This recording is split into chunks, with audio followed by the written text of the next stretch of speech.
On this unbelievably quick tutorial, I'm going to show you how to pay for Uber rides with Venmo in the Uber app. First things first, I'm going to pull up the Uber app, of course, and then go to the bottom right-hand corner and click Account. Once I do, this is going to pop up, and in the middle of the screen, I'm going to click Wallet. Now, once I do, go all the way down to the bottom and click Add Payment Method. Now, there are a bunch here, as you can see, and I'm going to click Venmo right there.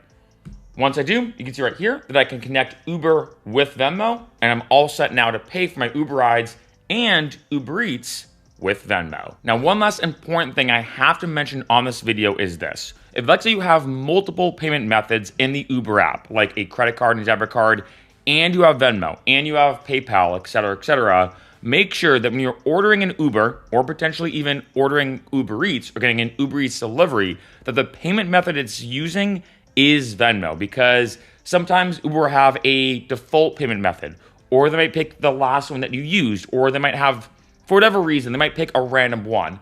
And if you specifically want to use Venmo to pay for the Uber rides or Uber Eats, hence the point of this video, make sure that when you're ordering, the exact specific payment method you choose is Venmo.